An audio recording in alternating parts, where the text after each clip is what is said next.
All right, welcome to Big Ten preview. Big Ten was kind of fascinating last year, at least from my perspective. Oh yeah. Because going into it, people kind of thought that Ohio State was going to be alpha, and rightfully so. They won the national championship. And they were fantastic to start the year until they went into Austin Stadium and lost in a great game to the Ducks. Yeah. Will Howard had a boneheaded mistake at the end of that game, which is kind of why they lost. Yeah. Which is an interesting stat is Oregon, the last two times they played Ohio State in the regular season, has won. So shout out Dan Lanning.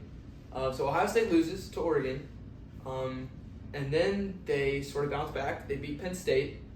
And Oregon just sort of cruises to the Big Ten championship, it felt like. They had a couple tough games. They struggled with Wisconsin especially. Yeah. That was a sketchy one. At the Big House. Big House. What's it called? The jump around, Camp Randall. Camp Randall. So Oregon cruises to the Big Ten championship, and it looks like they're going to play Ohio State. But then Michigan comes in to the Horseshoe and beats Ohio State for the fourth year in a row. That's great. Wait, fifth year in a row? Have they won 5 or 4? It's 4 in a row. 4 in a row. 4 in a row. This will Oh. be number 5 if they win this year, right? Because they beat him with Stroud. They beat him in the shoe again with Stroud, and then they beat him. Yeah, that was 4. They've won 4 in a row. Going for number 5. And with that win, that catapults Penn State into the Big Ten championship to then lose to Oregon. Elsewhere in the Big Ten, USC, Washington, and UCLA joined for the first time, along with Oregon. And USC did good to start, and then the wheels fell off the bus. They were not good defensively. They did beat A&M in the bowl game, which was nice. Washington and UCLA struggled a lot in the early going. Washington had an interesting end to the year with a new quarterback that we'll talk about later. Michigan State seems dead. Iowa kind of seemed talented, but then fell off towards the end of the year. But the biggest story in the Big Ten, at least to me, was the Indiana Hoosiers. I was waiting. Not only did they go 11-1, not only did they have the best season that they've had in program history, Indiana going into this year, and still this remains, has lost the most games in the history of any team in college football. Interesting. And they go 11-1 and make the first 12-team playoff. And Indiana didn't just squeak by teams. They didn't just find a way to win. They didn't just stumble into this 11-1 amazing season. They dominated most of their games. So that was the most surprising, the most unbelievable story maybe of the college football season, was how amazing Indiana was. So it was a fascinating year in the Big Ten last year. There's a lot open this year. I'm excited to watch Big Ten football. Me too. Yep. Why are you excited about Big Ten football? I'm excited about a lot of these teams. I'm excited about like Indiana, as you said. I'm excited about like Illinois as well with what they've got, because they closed out their year really well. I thought they won versus South Carolina in the what bowl was that? Was it the It was in Orlando. It was the Cheez It Bowl. It was Cheez Bowl. Good bowl it was. The way they close it out, and also what Raiola will go and do at Nebraska. I'm excited about that. So, let me do this. Yeah. So I've got it. Yeah. But I'm really like excited about it. Also Jeremiah Smith. I'm so excited to watch him. Oh yeah. I mean, so there's a lot that I'm excited about. What about Bryce Underwood as well? That's true. Amazing. So recruit. there's a lot of cool, exciting things going on. I agree with that. I think it's going to be fun. I'm going to do my top 14 teams in the Big Ten. For sake of time, for sake of not boring me too much and not boring y'all too much, unfortunately, I'm not going to talk about Purdue, Rutgers, Northwestern, or what's the last team that I'm blanking on right now? Maryland. Those 4 teams, I'm sorry, I don't. Maryland. We're not going to talk about y'all. A lot of those teams are maybe they'll be pretty good in basketball next year, especially Purdue, maybe Maryland. We'll see. Crab We'll five. talk about that later. Crab Five, love the Crab Five. But we're gonna start with my number 14 team in Okay. the Big Ten.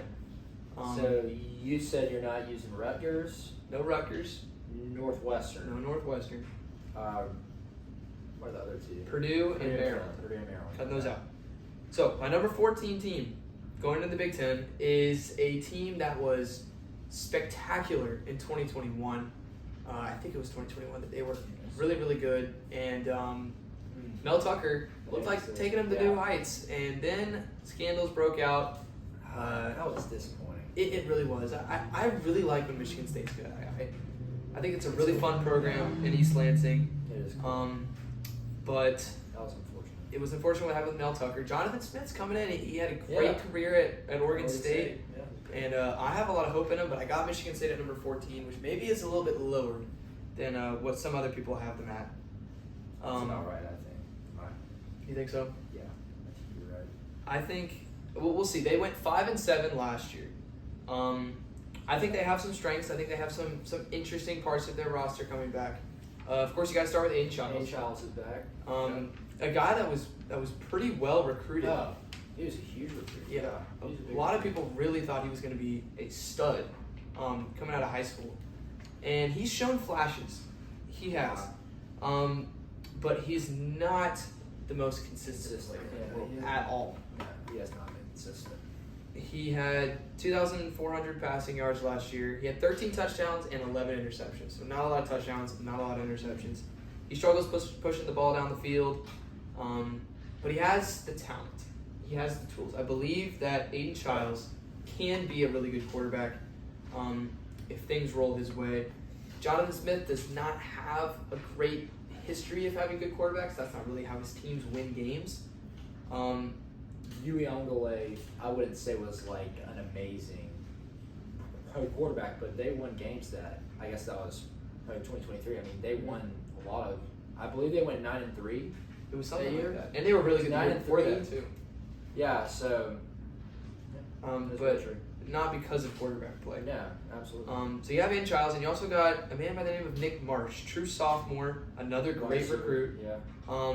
He was a spectacular freshman, one of the best freshman wide receivers in the Big Ten last year. Obviously not the best. He's 6'3". He's a good route runner. He had 649 yards, 3 touchdowns last season. I think that him and Childs, if they really continue to get things clicking, that's the hope for Michigan State's offense is them to really find a groove. At least in my opinion. Yeah. In terms of where they struggle at offense, to me it's pretty obvious. It's the offensive line. They really one guy as well. they do, and they returned one guy from an offensive line that was second to last in the Big Ten in sacks allowed last year. Yeah.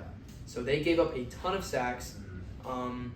They have some guys that are returning from different schools. So they have a right tackle transfer from Montana State, who's pretty highly thought of, and they have their center returning from Wake Forest. So they're kind of transfer reliant on the offensive line, and the shell of what was there last year was very poor.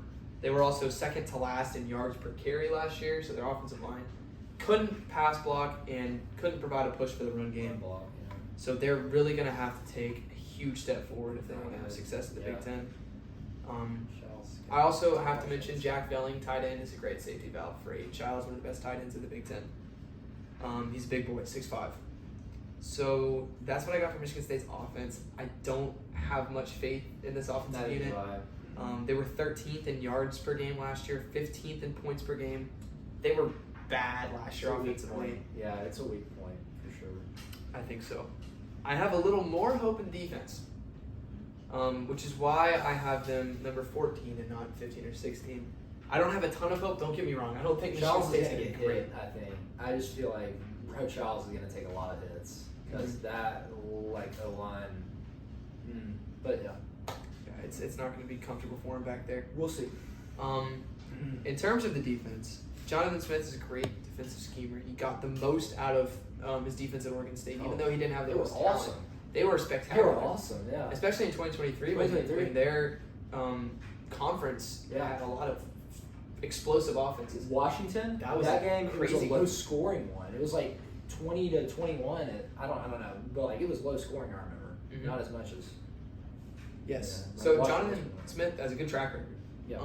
And he's got some experience on the defense. He doesn't have any NFL type players yet, I would Yeah. say. Maybe someone will emerge. The defense was better than the offense last year. It wasn't great. They were still 10th in yards allowed per game and 15th in points allowed per game. So they were not great by any stretch of the imagination, but they were at least not awful. And it was his first year. It was Jonathan Smith's first year last year. So we'll see if he can settle in. Don't have much faith in the Spartans. In terms of their schedule, they get to host Penn State and Michigan. Both are kind of later in the year. But you got to go at USC. At Iowa. You got at Iowa. Minnesota, at Indiana.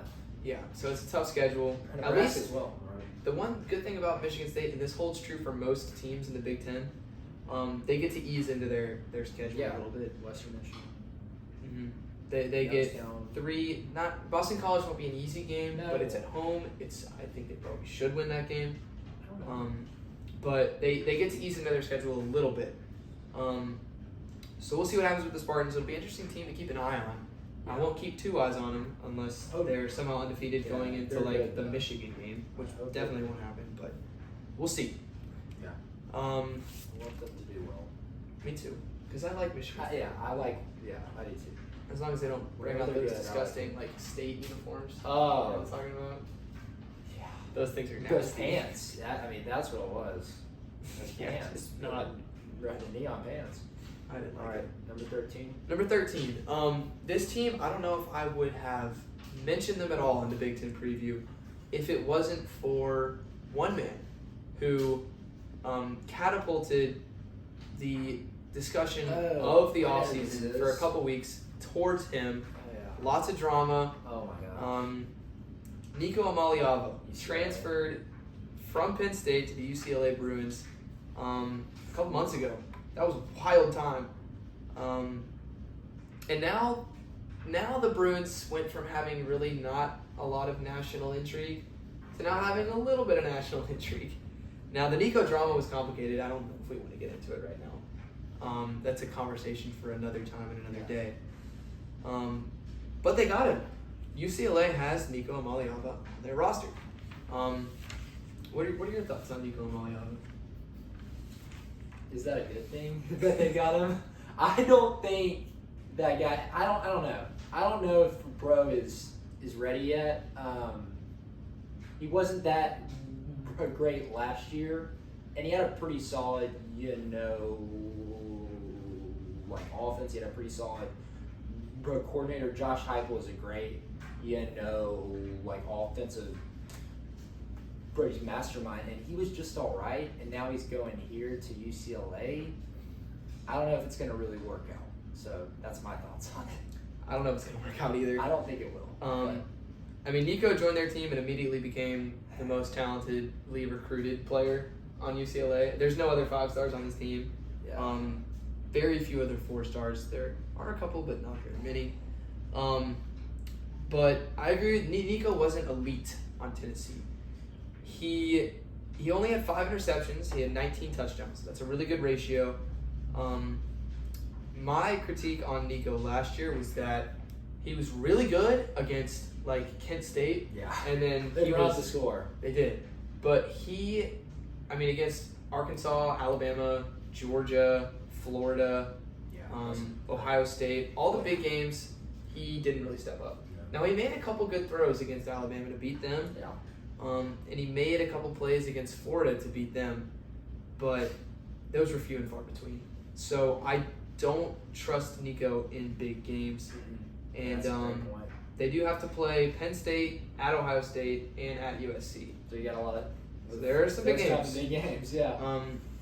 But enough about Nico. Rest of their team, to me, is pretty pitiful. I think the glaring hole in this team, similar to Michigan State, is the offensive line. Yeah. Can they protect? Yeah, I don't think they can. They were better than Michigan State in terms of sacks allowed last year. They were 3rd to last in the Big Ten, whereas Michigan State was 2nd to last.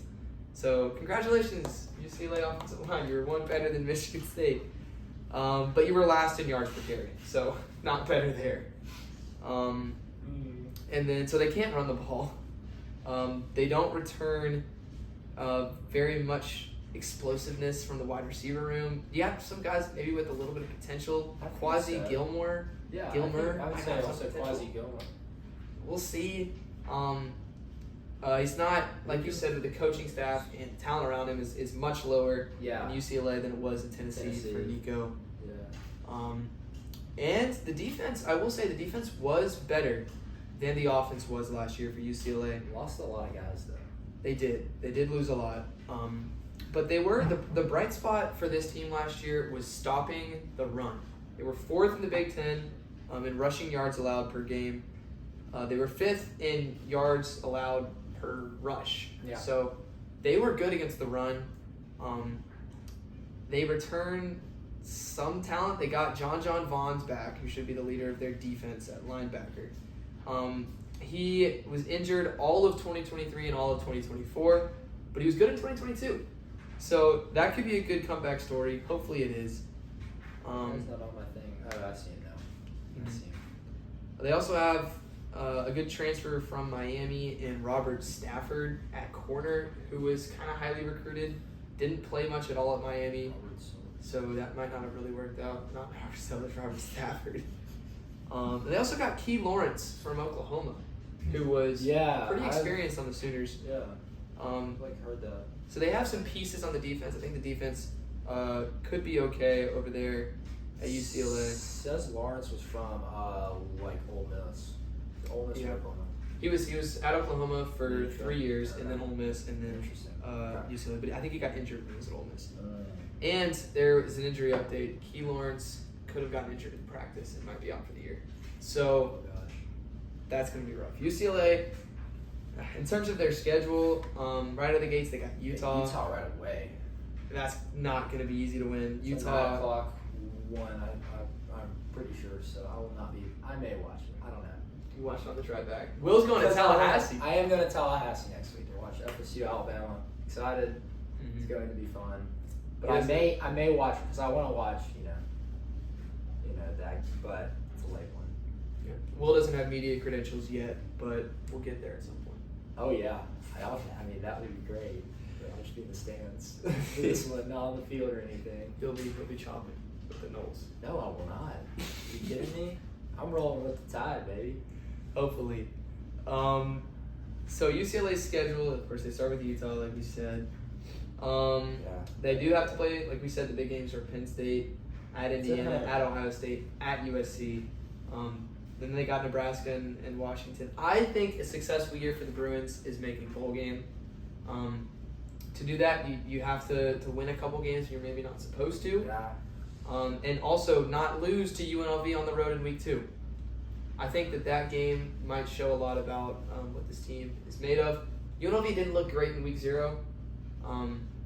But you never know. Alex Orji is their starting quarterback. They might turn things around. Who knows?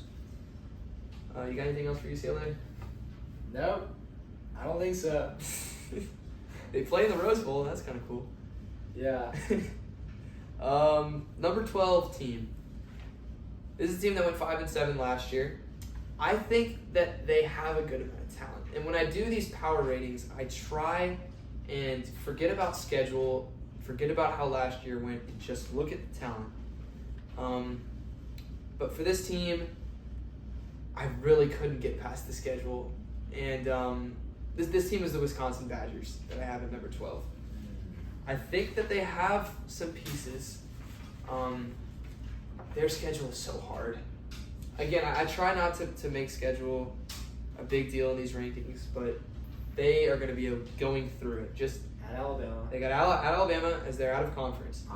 And then in conference play, this is all in a row, by the way. Iowa, They got Ohio State, at Oregon, Washington, at Indiana, Illinois, at Minnesota. That's how. I mean, those are all hard games. I'd say every single one of those that I've listed or. That's 8 Not straight games. 8 straight Not games where you're probably going to be the underdog.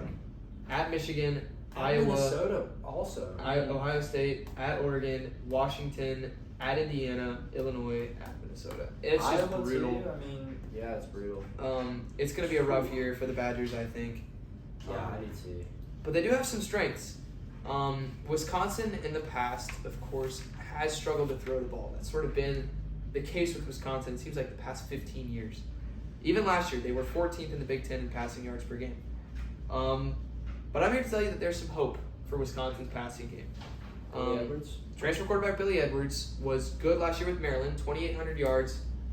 He wasn't great. He wasn't spectacular. He was good. He was solid. He played 10 games, so he's experienced. He knows how to play Big Ten football. Yeah. And one of their best players on their offense is a guy by the name of Vinny Anthony.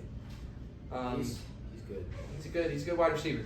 He's 6 foot, 188. He's a good route runner. Had over 650 yards receiving last year. 17.2 yards per catch, which is pretty good. He was pretty explosive. So that connection could be something to look for. But the reason I think Wisconsin could be successful in the pass game this year is because last year they were the first in the Big 12 or Big 10 in sacks allowed. So they allowed the least amount of sacks out of every team in the Big 10. So I think Billy Edwards is going to have some time to think in the pocket, some time to read, some time for Vinny Anthony to get open and others. So I'm a little excited about Wisconsin's pass game potential. From that offensive line, they returned 3 starters, and Center right there. so I think that there's definitely some optimism for Wisconsin's pass game. In terms of the rush game, we'll see. They have an inexperienced running back in Cade Yakimelli, I believe is how you say his name. He's a redshirt junior. He's spent all his years at Wisconsin, hasn't transferred or anything, so that's always promising to see. Wisconsin's offense could be better than they were last year. They were kind of okay last year, 11th in the Big Ten in yards per game, 13th in points per game. I don't know how much I trust this defense. We'll see. They have some experience in the secondary. They are a little transfer reliant. Guy, almost. Yeah, that's definitely a good thing. But they are a little transfer reliant on defense, which I don't love. So you never know. that is true. You never know. It could just work out, but it always, also can't. You just never know. You have to see it play out. And returning a bunch of starters is always a good thing. Yeah. But So Wisconsin last year was 12th in yards allowed per game defensively. which is weird. They were second to last in rushing yards allowed per game. It's so weird to me. I feel like it's just. Well, it's good when you return a bunch of players, but when you return a bunch of players from a defense that was kind of flawed, is that a step up, or is it just kind of staying the same? About staying the same. Yeah. So, I don't believe Wisconsin will be elite. I don't think they have the firepower to win like a huge road game, and they have a bunch of those. So, Wisconsin, I'll be impressed if y'all make a bowl game. If not, it's going to be rough. And I was really excited for Wisconsin. They hired it's Luke Fickell. Luke Fickell. And I thought that was a great hire. I thought they were going to take off. So And far, it's no. sort of just So far. stationary. So we'll see with Wisconsin. Badgers fans, I think, are going to be a little uneasy if they miss a bowl game this year. I don't know if they can stomach that. That schedule, I mean, it just looks so hard. It So does. they probably will. Brutal. 0 cupcakes, really. All right. Yeah, it's going to be rough. So that's what I got on Wisconsin. My next team, this is when it starts to get interesting. I feel like it really picks up here. I think in the Big Ten there are sort of there's sort of 5 tiers to me. The last tier is the tier with the teams I didn't mention. The 4th tier is with Wisconsin, UCLA, and Michigan State, who I just went through. I think there's 3 other tiers in the Big Ten, and we're about to crack into this next tier. I think that this is when I started to realize that, people always say about the Big Ten, oh, they're top heavy, but they're not very deep. I think this year the Big Ten could be really, really deep Pretty deep, I think. because of this tier 3. Okay. And it starts with a team that has been all over the place the last couple years. A team that has had a coaching change. It A is. team that has been patient through the coaching change. A team that was in a national championship game Yeah. just a couple years ago. I got the Washington Huskies at number 11. They were 6-7 last year, which is pretty good for a team with a first-year head coach. It's not where you want to be coming off of a national championship game, Yeah. but they lost. They lost everything. everyone. Yeah. So, not much that you can expect to have been much better. Yeah. They lost almost everyone. But Washington had an interesting year last year because at the end of the year, Yeah. they had Yeah, a new huge quarterback change. by the name of Demond Williams Jr. Yeah. Williams. And he went out there and He spun played it. great. Yeah. He was great, and he was great against good teams Yeah. too. He's Louisville. Louisville, Oregon. Oregon. Yeah. He was Was he pretty was solid good on out there. that. I mean, He was. They lost he by a lot. Wasn't amazing, but that was against like Oregon, and Mhm. they were amazing last year. So you'll take that, I think. Definitely.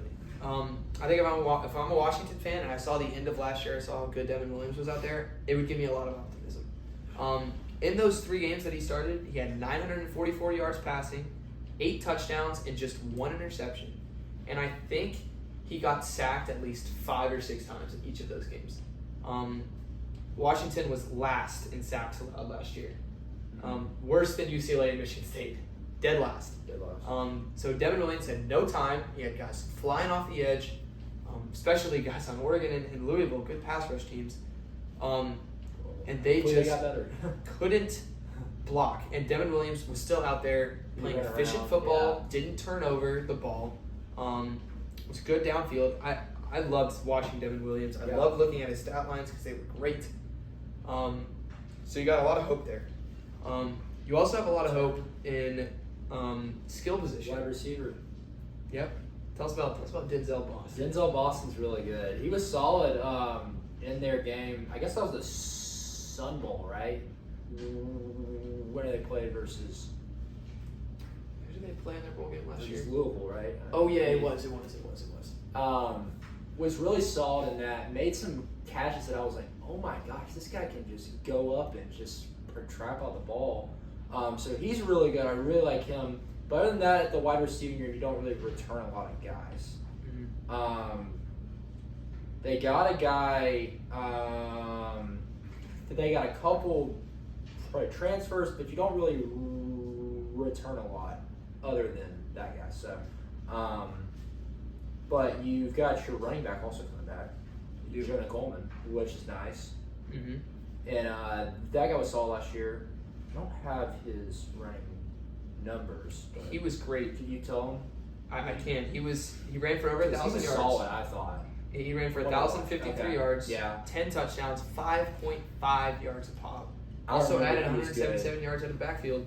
Yeah. And a lot of NFL draft boards really like him. I remember he was super solid, and I believe that he transferred from somewhere. Maybe I'm wrong. I think Maybe it was he's Arizona. I could be wrong, but I don't remember. they brought in a lot of guys from Arizona. Yeah, I mean they brought in a ton of transfer, but yeah, because of Jen Fish leaving. But yeah, I agree. I think the skill position spot pretty is solid. one of their he's strengths. solid. Yeah, Of course, Denzel Boston, dog, 6'4", He big can go up dude. and catch it, man. He can can. trap the ball.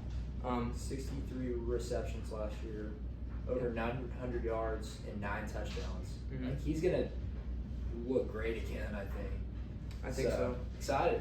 They've got NFL talent. Both Coleman, their returning running back, who's big. He's only 5'9", but he's 230, so he's a big dude.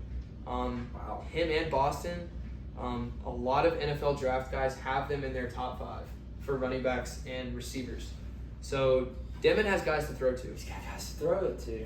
And Amari Evans is transferred from Penn Baltimore. State. Okay. Who- I can't remember where he was from. He's Yeah. from Penn State, and he was pretty good on Penn State. He wasn't spectacular, but he could But be he a plays, deep threat. yeah. He averaged almost 20 yards a catch. Right. So he could provide some downfield threats, which will be nice for Devin to have. So I think Little speed as well. Little speed. so. I love the skill position players and Devin Williams on this team. I just really don't love the offensive line. I really like Carver Willis, though. I think they really addressed Your left tackle. their left tackle. I think that with being last in sacks allowed, I think they addressed that with him. Hopefully he'll stay healthy.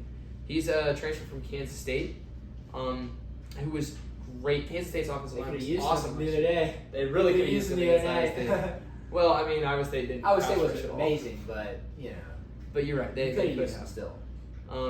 So I really like that pickup. But other than that, the offensive line is weak. Yeah, that's what I'm worried about. It's the one real worry. It I is, have for sure. On offense. They Other than really that, it's pretty struggled. solid. It is. They struggled to run the ball last year. I mean, Jonah Coleman was great, but outside of him, they were 12th in the Big Ten in rushing yards per game. Not great. So, not as consistent as you'd want it to be, even though Coleman was great at times and is a really talented player. But I think the offense could provide a lot of spark, Yeah. maybe just not a lot of consistency.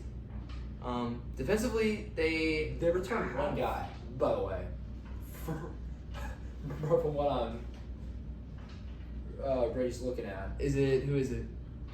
Prize Sock? Oh, Ephesians Prize Sock. Prize Sock? Yeah, that By guy's the way, cool. that's a cool name. Ephesians Prize Sock is sick. It's up there in one of the coolest things. That's I've a ever cool name, but one returner.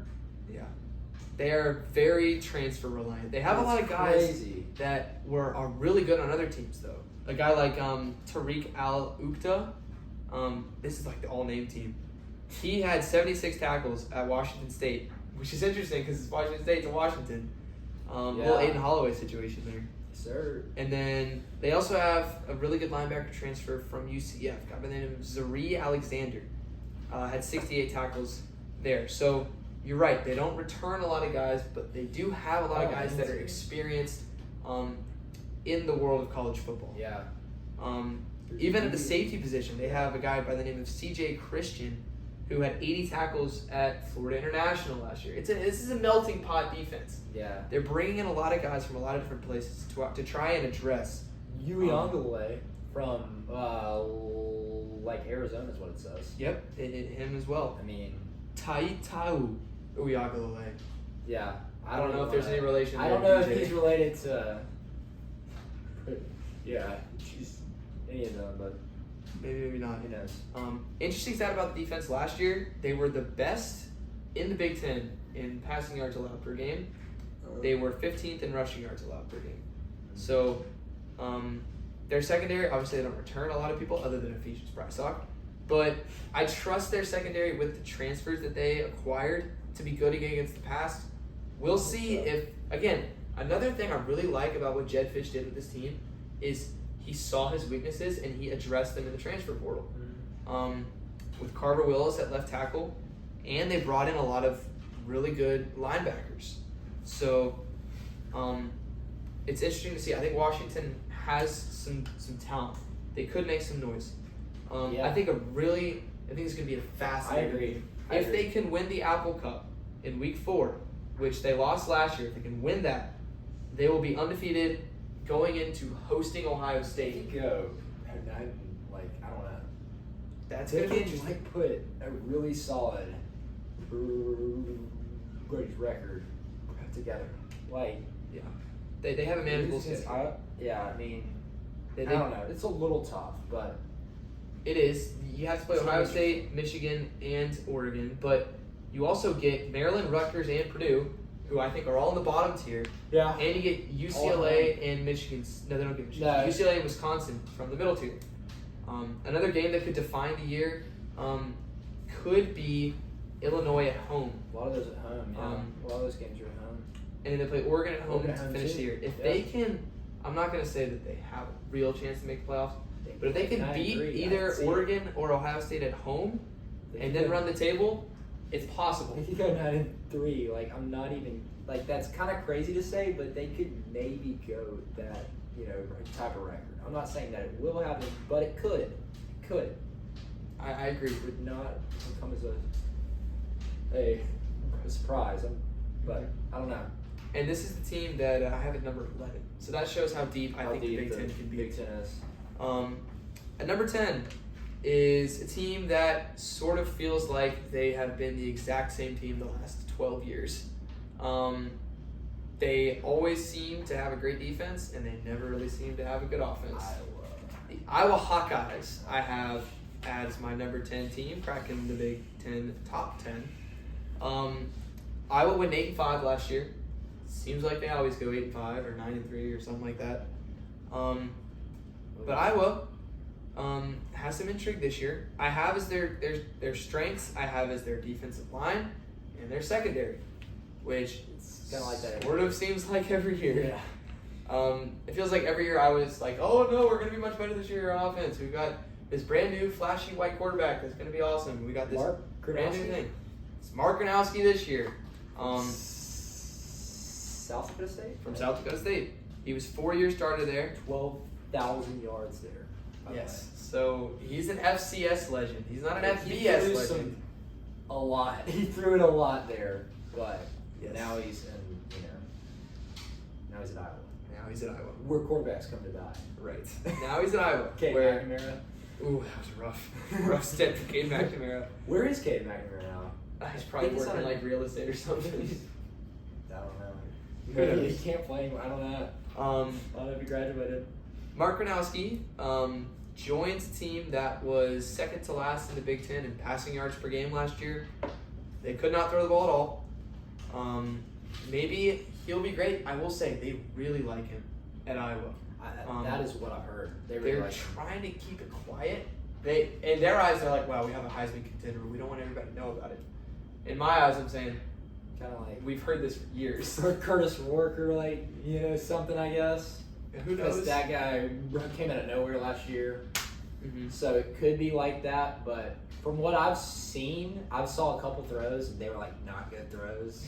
I saw some British practice clips. I don't know how I how I watched them, but I was not that impressed. So Yeah. we will see. But it's every year. It's like we got this guy, Cade McNamara. He's gonna be really good, and he was not good last year. So run game was great last year. Run game was awesome. Dude, Caleb Johnson was amazing, but He was that guy's phenomenal. gone. He is. He's at the NFL. I will say the strength of this offense is definitely the offensive line. Oh yeah. Again, always the case with Iowa. Yes. They got one of the best centers in college football, Logan Jones. He's really good. He's awesome. They got one of the best tackles in college football in Jennings Dunker. Dunker. Another Yeah. cool name. Like if my last name was G Dunker, that'd be awesome. With Jennings, like a G, at the very beginning of Jennings. I don't know. Weird names. It'll be interesting to see. I don't know if this is a fun question. Do you think Dunker can dunk? He's 6'5", 291. Do you think he can dunk? It's a lot of weight. It's a lot of weight. It's a lot of weight, to try and. It's a lot of win a height jump. though. 6'5". No, I mean exactly. I'm gonna say yes. I'm gonna say no. I don't think he can. I'm gonna say yes. He's almost 300 pounds. I feel like he's gonna break the cord. No offense. No offense. What's his weight again? 6'5", 291. Is that what you said? Mhm. Yeah. We'll No. we'll have to see. It's a lot of weight.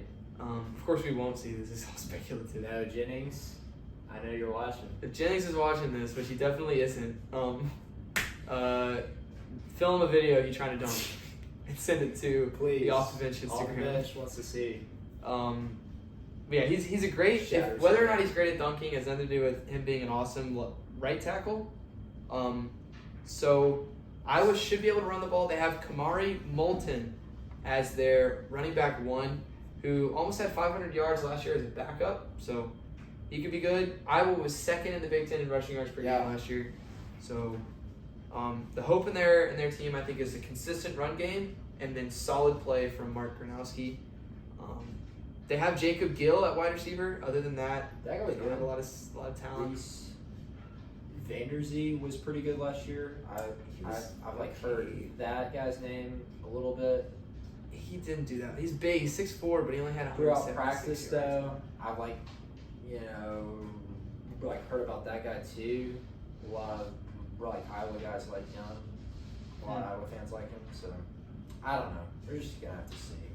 Definitely. In terms of the defense, though, I think the defensive line is going to be great. You return 3 studs in Max Aaron Graves. Llewellyn, Aaron Graves, and Ethan Aaron Herkett. Graves is a beast. Yeah, he's great. He's huge. 6'4", 300, big dude. He's one of the best returning defensive tackles in the country. And then you got Ethan Herkett and Max. I'm just gonna call him Max because it's a weird last name. What's his name? Between the Max two of them, Lewin? what is it? Max Lewin? Lewin. I think I'm going to go with Lewin. Llewellyn. I think it's Llewellyn. I think it's Lewin. Okay, I believe Max. I believe Max I L. believe the L's are silent. I'm just going to say that. I don't know. Max L. Max L. and Ethan Herkett combined for 12 sacks between the two of them last year. Four forced fumbles between the two of them last year also. So rushing the passer should not be a problem for Iowa, as well as sort of clogging the interior run game. So that's a strength for the Hawkeyes. Also, their safeties are pretty good, especially Xavier Nwakpa. Wankpa is how you say it. Xavier Nwakpa. Dude, he was a beast out of high school. Mhm. I think that guy was like super highly recruited. He's 5-star. and they don't get a lot of okay, he was. Mm-hmm. They don't really get a lot of other guys. Well, I guess I've heard Caden Proctor or whatever Proctor. Oh yeah. Transfer, but that was like a If they had Caden Proctor, this That was- offensive line would be nasty. oh yeah. Oh, but roll tide. He's left tackle. But yeah, they have a lot of potential there. Free safety, linebackers I think are a weakness. For this defense to be elite in the Big Ten, which I think is what they needed to be if they want to contend, someone is going to have to step up as the leader of the defense from the linebacker position. Yeah. It could be Jaden Lost. Harrell, it could be Carson Higgins. Sherrard, but they lost. They lost their linebacker Jaden Higgins. Was it Jaden Higgins? Jaden Higgins is Jay receiver. like Higgins. It was Jay Higgins. Jay Higgins, that's what it is. You're right. Jay Higgins was great last year for them. He was great. So they have to replace him. And They've got some. they got a couple veterans, it looks like, but they haven't really played a ton. I don't know. Yeah, that's what I have too. But I'm not very we're gonna confident in their team. Or I'm not confident in their linebackers. Linebacker rather. position, yeah. In terms of their schedule, they get Iowa State on the road in week 2. They lost last year. Should be fun. Iowa State obviously has the biggest win in college football so far to this point with the win over Kansas State. After that, Iowa does get Indiana at home.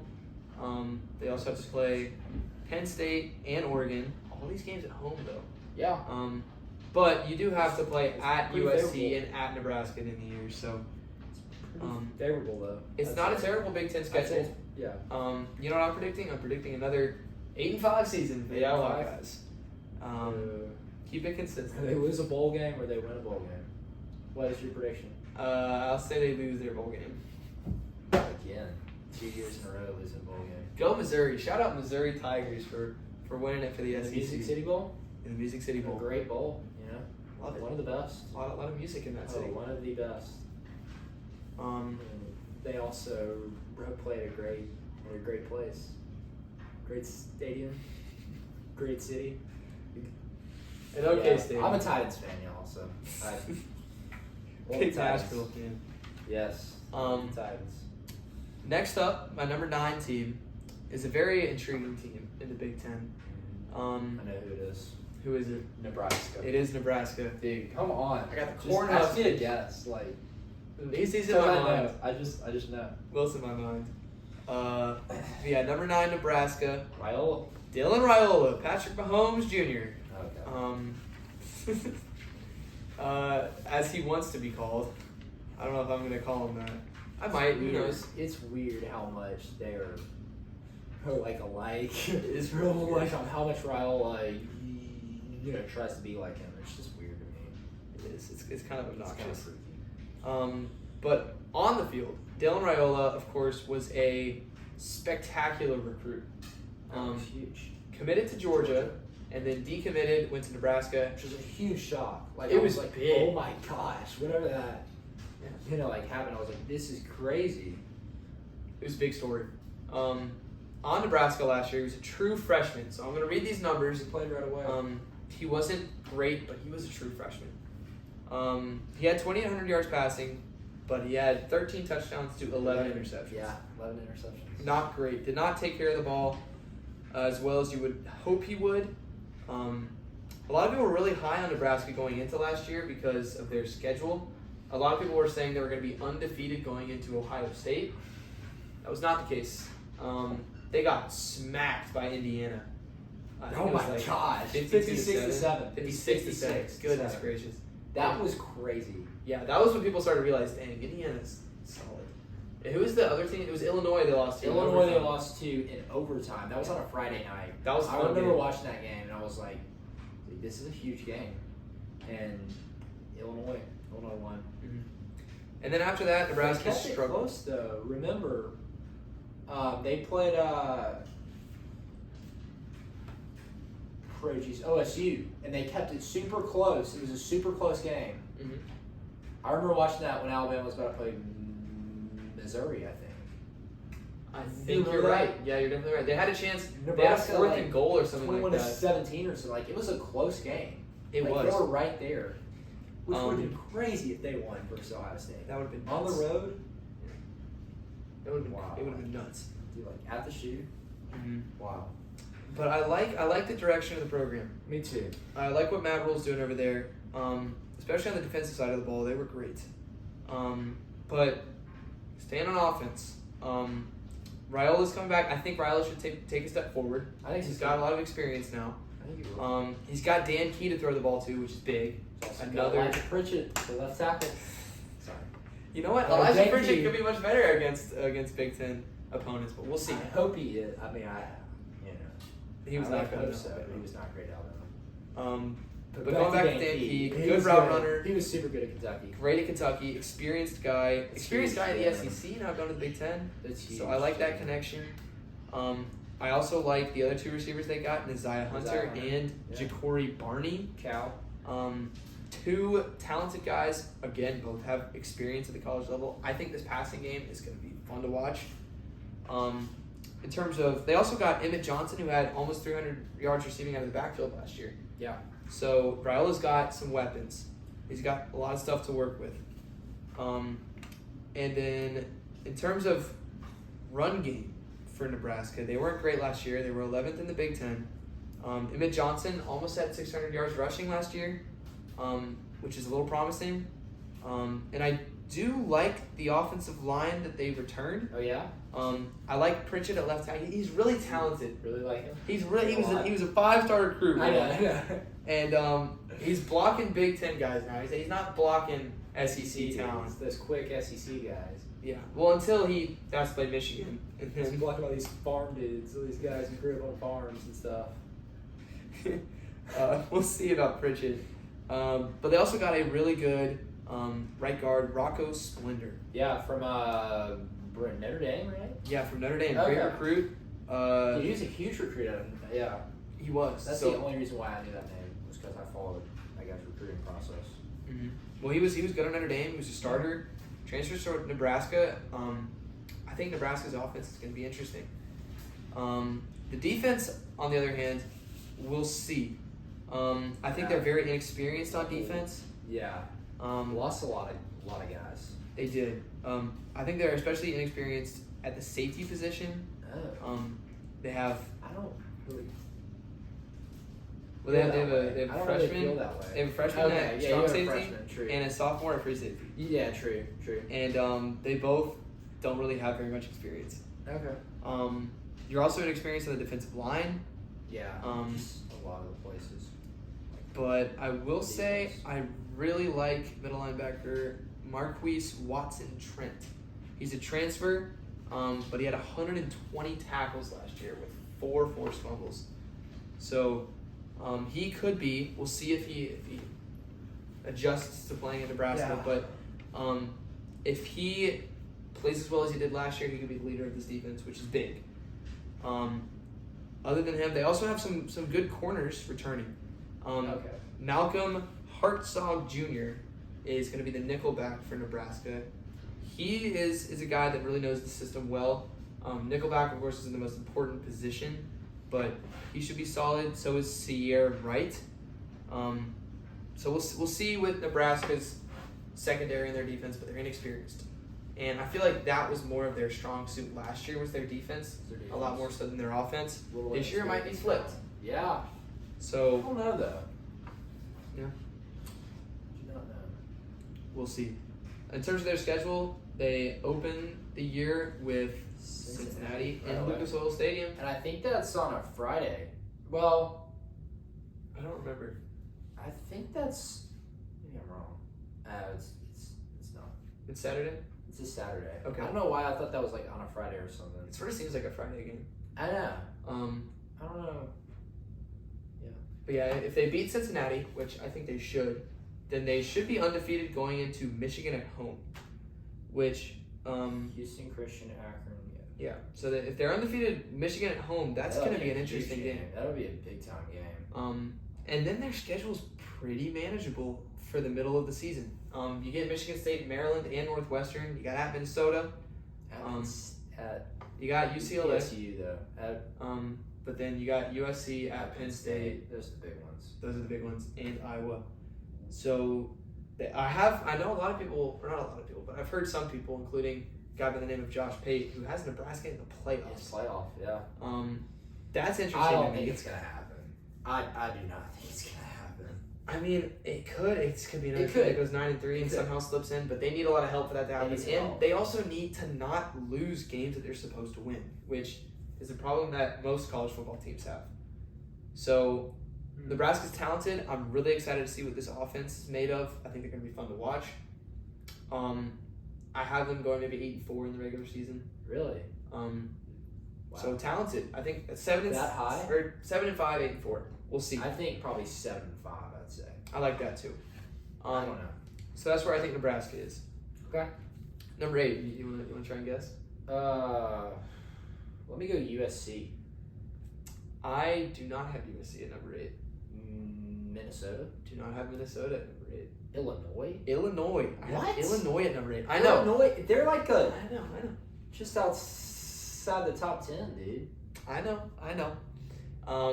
Feels like everyone and their mother is loving Brett Bielema. Bro, And they returned a ton. That's what I'll say. everyone loves Illinois. They returned a lot of guys, which I like. I like that. They did. They did return a lot of guys, and I think that they're a talented team. They went 10-3 last year.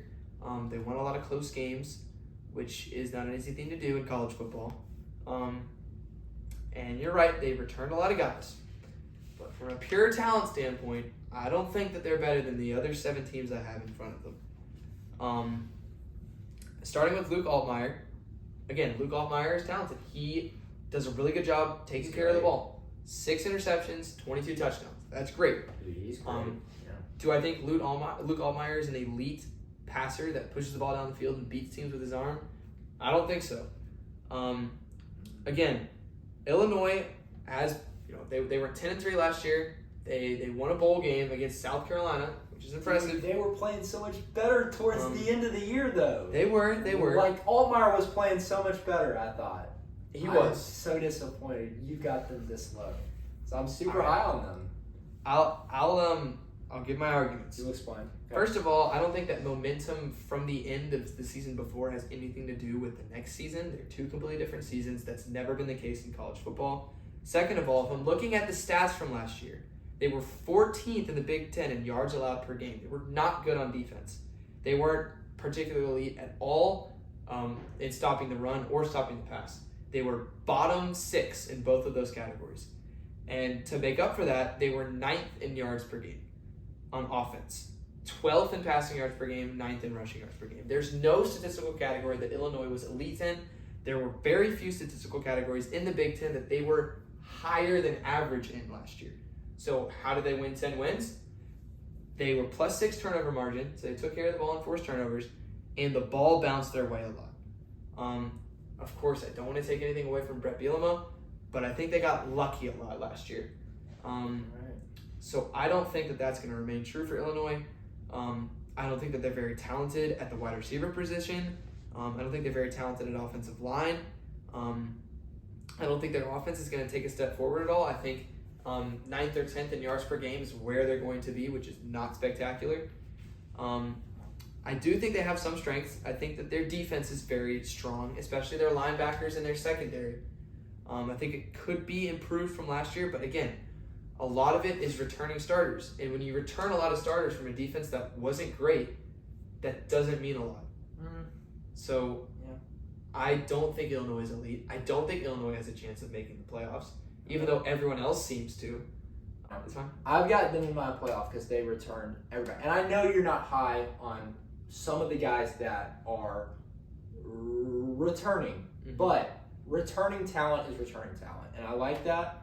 And to me, it's not a super hard, like, some of those, I mean, they got to play versus, like, OSU. They got to play at Washington.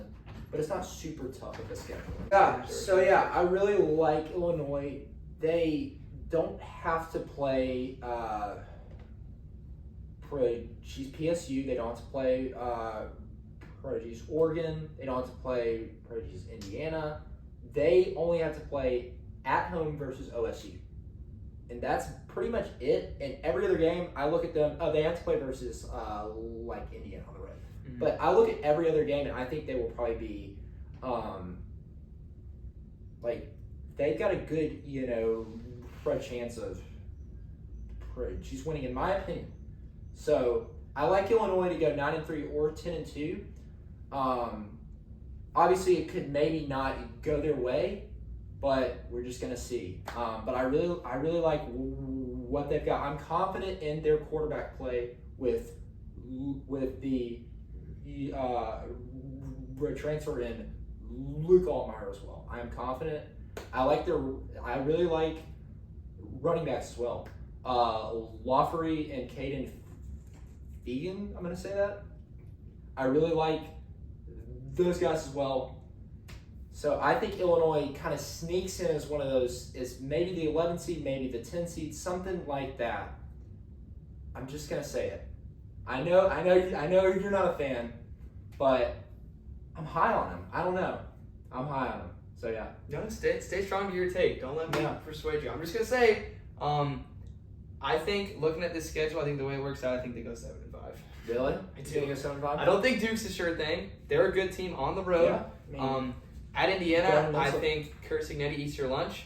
I think USC is way more talented. Ain't no way you're beating Ohio State. At Washington, that's a ruckus environment across the world. You also got to play at Wisconsin at the end of the year, who is gonna need a win. They're gonna be in a dire situation over there because they have a ton of tough games. So I don't think Illinois is gonna make the playoffs. I know a lot of people do, and they could. If they do, it won't be the most shocking thing. I will just be shocked. A consistency at quarterback is a very important thing in the world of football, and they have it, so they've got that going for them. Yeah. I trust Luke. I think they hit their ceiling last year. Because the ball bounced their way. Statistically, they were a bottom tier Big Ten team last year. They just sort of got lucky. So I don't think that's going to happen again with Illinois. And I think 7-5 is where I have them. I'm excited about them. I'm excited to watch the Illinois Fighting Illini because I have a lot of hype. I don't know. I'm really hyped to watch them.